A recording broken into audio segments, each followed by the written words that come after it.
10월 12일 목요일, 오늘은 연일 말씀 함께 나누겠습니다. 사도신경으로 신앙 고백 드리겠습니다. 나는 전능하신 아버지 하나님 천지의 창조주를 믿습니다. 나는 그의 유일하신 아들 우리 주 예수 그리스도를 믿습니다. 그는 성령으로 잉태되어 동정녀 마리아에게서 나시고 본디오 빌라도에게 고난을 받아 십자가에 못 박혀 죽으시고 장사된 지 사흘 만에 죽은 자 가운데서 다시 살아나셨으며 하늘에 오르시어 전능하신 아버지 하나님 우편에 앉아 계시다가 거기로부터 살아있는 자와 죽은 자를 심판하러 오십니다. 나는 성령을 믿으며 거룩한 공교회와 성도의 교제와 죄를 용서받는 것과 몸의 부활과 영생을 믿습니다. 아멘. 오늘 하나님께서 우리 가운데 주신 말씀은 사도행전 10장 44절부터 48절까지 말씀입니다. 사도행전 10장 44절부터 48절까지의 말씀입니다. 우리 다 찾으셨으면 우리 함께 읽도록 하겠습니다. 베드로가 이 말할 때 성령이 말씀 듣는 모든 사람에게 내려오시니 베드로와 함께 온 할례 받은 신자들이 이방인들에게도 성령 부어주심으로 말미암아 놀라니 이는 방언을 말하며 하나님 높임을 들음이러라. 이에 베드로가 이르되 이 사람들이 우리와 같이 성령을 받았으니 누가 능히 물로 세례 베품을 금하리요 하고 명하여 예수 그리스도의 이름으로 세례를 베풀라 하니라. 그들이 베드로에게 며칠 더 머물기를 청하니라. 아멘. 예수님이 십자가에서 죽으시고 부활하셔서 하늘로 승천하시면서 제자들에게 이렇게 명령하시고 떠나셨죠. 우리가 너무 잘 아는 말씀입니다. 또 우리 공동체 이번 달 말씀 암송 구절이기도 한 사도행전 1장 8절이 그 말씀이죠. 오직 성령이 너희에게 임하시면 너희가 권능을 받고 예루살렘과 온 유대와 사마리아와 땅끝까지 이르러 내 증인이 되리라 하시니라. 아멘.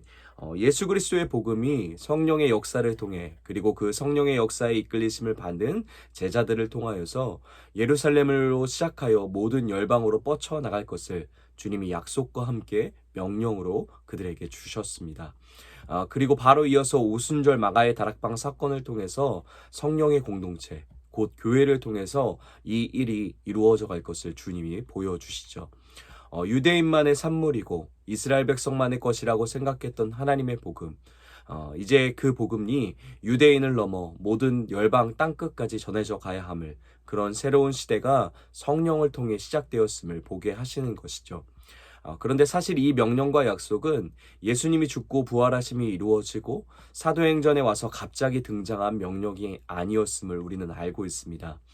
하나님의 언약의 역사가 시작되는 아브라함의 시절부터 그리고 이스라엘과 함께 써내려오셨던 구약의 모든 역사들 속에서 주님은 끊임없이 이 복음이 모든 민족과 모든 열방이 함께 소유하게 될 것임을 끊임없이 예언을 통해 이야기해 주셨죠. 또한 이스라엘로 하여금 그것을 깨달을 수 있게 하시고자 여러 가지의 작업을 선행하십니다. 그러나 그러함에도 이스라엘은 끊임없이 우월함과 선민의식을 찌들어서 오직 자신들만이 하나님의 복음과 약속을 소유할 자격이 있는 유일한 백성이라는 왜곡된 정체성을 벗어버리려 하지 않게 되죠. 그런데 근원적으로 십자가와 부활의 사건을 통해 또한 예수님께서 사도행전 1장 8절의 약속과 선언처럼 오직 다른 방법이 없이 오직 성령이 임하시는 방식으로만 이 일이 가능하게 되었음을 선포하십니다. 좁고 왜곡되고 꽁꽁 싸매져 있던 아집으로 쌓아 올렸던 예루살렘이라는 장벽들을 그들이 드디어 넘어갈 수 있는, 드디어 가능해질 수 있는 새로운 시대가, 새로운 약속의 성취의 시대가 성령을 통해 열리게 된 것이죠. 그런데 안타까운 건 옛적 이스라엘처럼 새로운 시대가 열렸음에도 불구하고 유대인들은 여전히 예수님의 명령대로 하지 못하고 예루살렘을 중심으로 살아가는 삶에서 벗어나지 못합니다. 이런 그들의 삶에 대한 하나님의 극강의 처방이 필요했습니다. 그리고 그 처방이 이루어지는데 그것이 바로 고난과 핍박이었죠. 특별히는 스데반의 순교의 사건이 큰 변화의 시작점이 되게 됩니다. 그 스데반의 순교의 사건을 통해 시작된 예루살렘의 큰 박해가 여전히 예루살렘만을 중심으로 살아가려고 그것을 떠나지 못하는 공동체들을 억지로라도 뿔뿔이 흩어버리게 만드시죠. 그러니 박해 때문에 어쩔 수 없이 예루살렘 중심성으로 살아가지 못하게 된 공동체들이 여러 곳으로 흩어져 살아가게 되고 그곳을 두루 다니면서 복음을 다른 지역과 민족들에게 전하게 되는 일이 본격적으로 가능해지게 된 것이죠.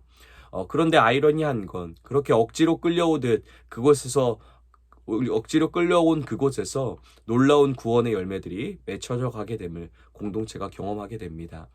예루살렘 교회의 입장에서는 박해를 통한 실패이고 흩어짐이고 절망의 순간이었지만 하나님의 약속의 관점에서 보면 이것은 하나님이 그토록 원하셨던 일들이 드디어 성령이 운행하시는 교회를 통하여 이루어지게 되는 승리와 성취의 순간들이었죠. 이렇게 반강제적으로 허락된 순간을 통해서 드디어 이방인들을 향한 복음의 전도와 구원의 시작점을 맞게 되는데요. 그리고 본격적으로 이방인들을 향한 하나님의 구원의 열매들이 맺혀져 가게 됩니다. 어제 우리가 함께 살펴봤던 빌립을 통한 에디오피아 내시의 개종 사건도 그러하고 또 이방인의 구원의 관점에서 정말 중요한 사건인 이방인 사도 사울의 회심도 이방인을 향한 하나님의 본격적인 구원하심의 일하심이 시작되었음을 보여주는 중요한 사건들이죠. 또한 오늘 우리가 읽은 10장 서두에 고넬료 가정이 구원을 받는 이야기 또한 이방인들을 향한 하나님의 구원의 신실한 손길을 보여주는 사건입니다. 특별히 10장의 고넬료에게 임한 구원의 이야기는 본격적으로 이방인에게도 성령이 함께하는 시대가 열렸음을 보여주는 신호탄과 같은 사건인데요. 오늘 우리가 읽은 10장 44절부터 48절은 이 베드로와 고넬료와의 만남의 연장선상 안에서 고넬료의 집안과 그들과 함께하던 사람들이 구원을 경험하는 이야기이기 때문에 우리가 고넬료의 이야기를 잘 알지만 전체적인 내용을 다시 한번 정리해 보면서 말씀을 이해해 가면 좋을 것 같습니다. 말씀의 내용은 이렇습니다. 백부장인 고넬료, 이방인이었죠. 이방인 고넬료를 하나님이 구원하시기로 작정하셨습니다. 그는 하나님과의 만남을 갈망하는 사람이었고 또한 그걸 위해 항상 기도로 준비하던 사람이었는데 그 기도 가운데 하나님이 그에게 구원의 말씀을 주겠다고 환상 중에 말씀하십니다. 그런데 고넬료 그에게 직접 하나님이 구원의 말씀을 전해주시지는 않습니다. 하나님은 베드로를 통해서 그 말씀을 전해주길 원하시고 그 구원의 일들을 이루어가게 하시려고 하셨죠. 그래서 고넬료에게 베드로를 집으로 청하여 오게 해서 하나님의 말씀을 받으라고 말씀하시는데 그때 동시에 베드로에게도 환상으로 나타나십니다. 우리가 잘 아는 보자기 환상인데요. 베드로가 요바에 있는 무두장인 시몬이라는 사람의 집에서 지내면서 기도하는 과정에 갑자기 환상을 마주하게 되죠. 보자기 같은 것이 내려와서 보니까 유대인으로서는 먹을 수 없는 부정한 짐승들이 가득했습니다.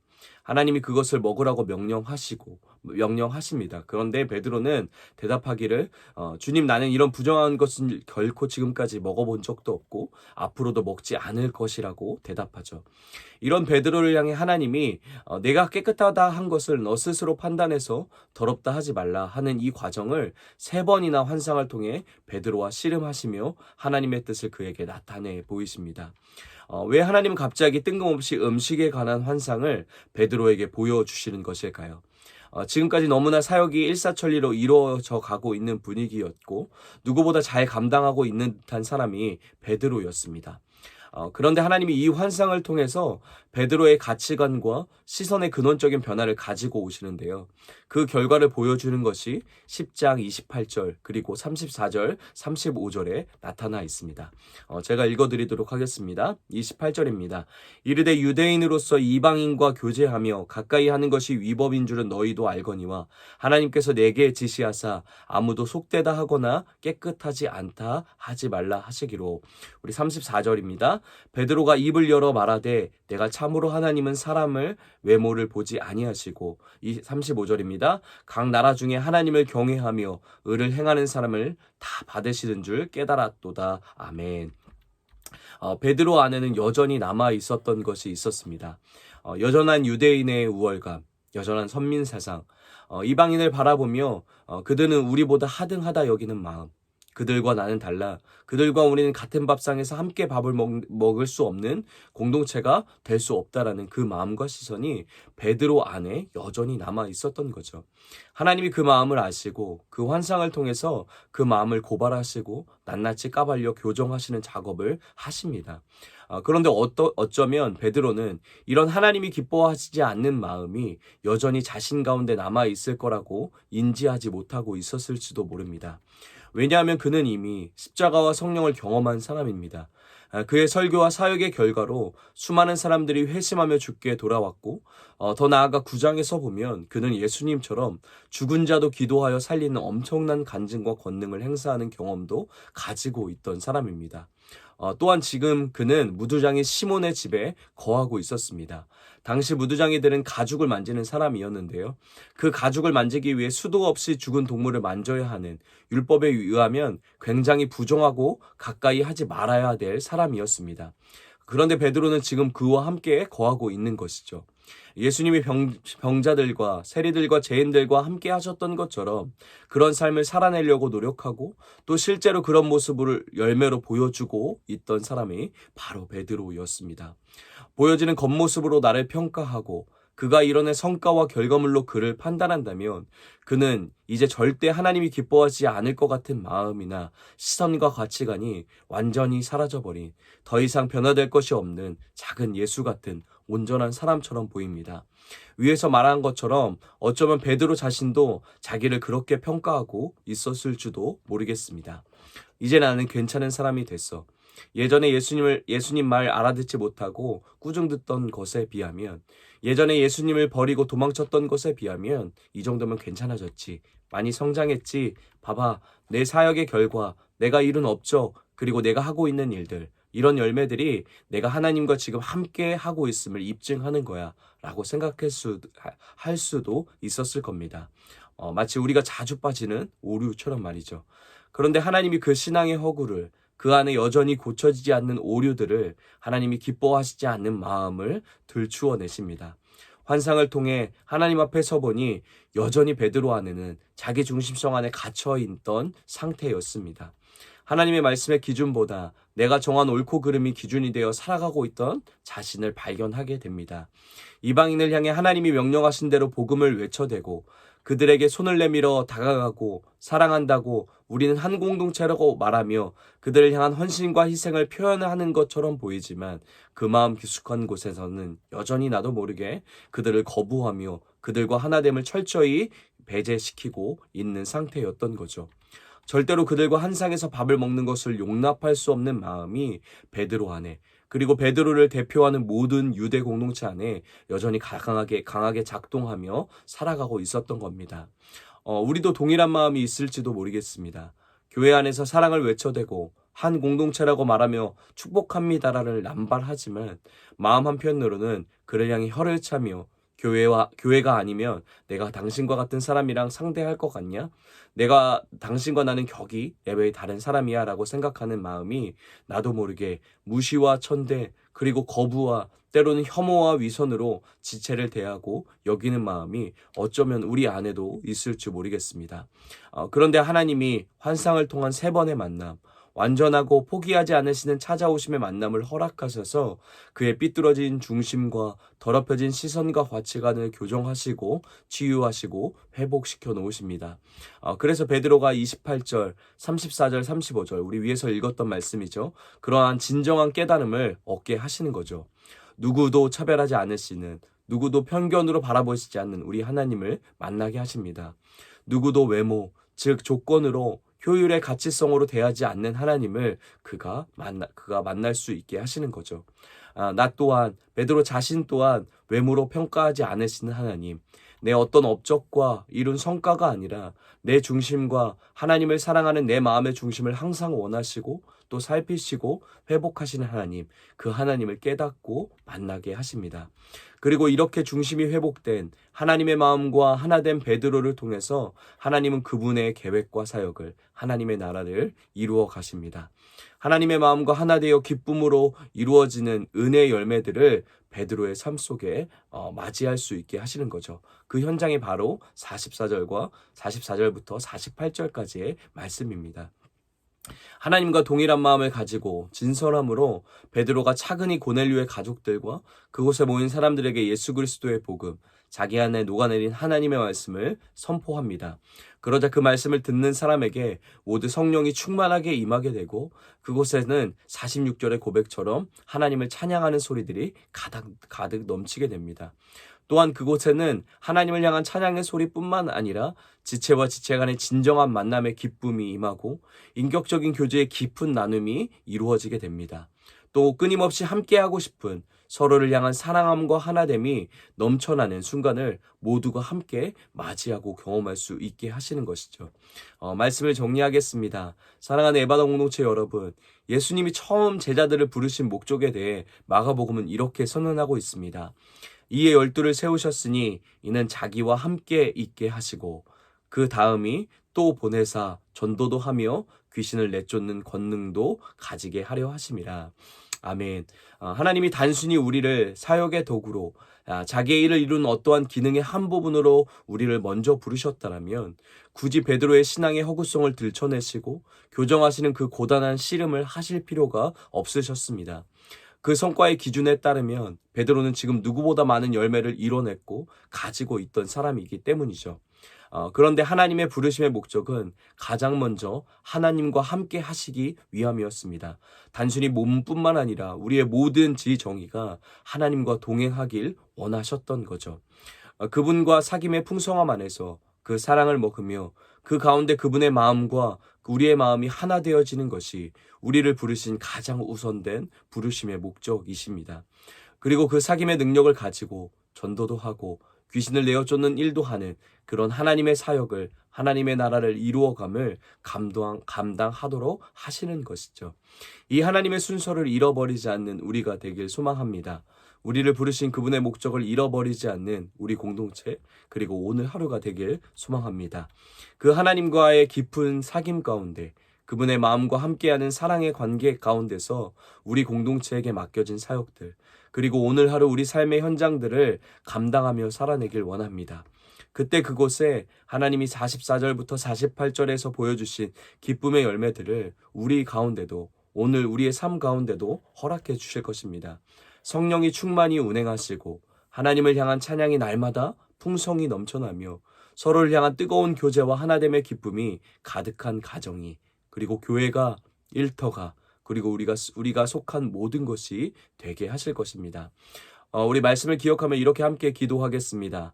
겉모습만 흉내내지 않고 진정으로 하나님과 하나 되어 이루어가는 하나님 나라의 기쁨을 경험하는 오늘 하루 되게 하여 주시옵소서라고 우리 말씀을 기억하며 우리 함께 같이 기도하겠습니다.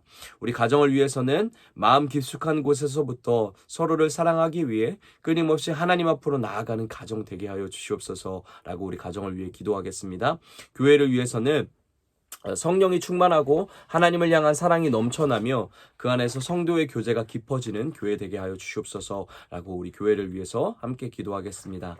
나라와 열방을 위해서는 하늘과 땅을 지으신 하나님께서 아랍 국가들과 이스라엘의 분쟁들 가운데 함께 하셔서 평화와 샬롬이 선언되도록 하여 주시옵소서라고 우리 계속해서 열방을 위해, 열방에 일어나는 일들을 위해서 우리 함께 중보하시며 간절함으로 기도하겠습니다. 우리 오늘 공동체 기도는 우리 임경훈 집사님을 위해서 우리 함께 같이 기도하도록 하겠습니다. 우리 개인의 기도 제목은 담대함과 하나님에 대한 신뢰를 더하여 주시어 두려움과 불안함 없이 세상에서 승리케 하소서.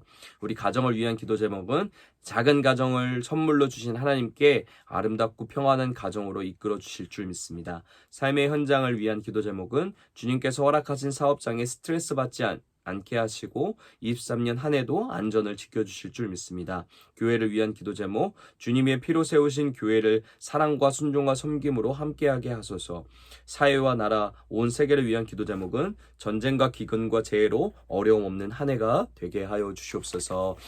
이러한 기도 제목을 갖고 계신데 우리 임경훈 집사님을 위해서, 또 임경훈 집사님의 신앙과 삶을 위해서, 또 모든 일터와 하시는 일을 위해서, 또 건강을 위해서 함께 생각나시는 대로 하나님의 마음으로 마음껏 축복하며 기도하도록 하겠습니다. 또 각자에게 주신 기도 제목, 또 우리 알게 하시는 지체들의 기도 제목, 또 교회와 또 특별히 열방과 나라를 위해서 우리 간절함으로 이 시간 기도하시고 기도하신 후에 각자의 자리에서 주기도문으로 모든 예배 마치도록 하겠습니다.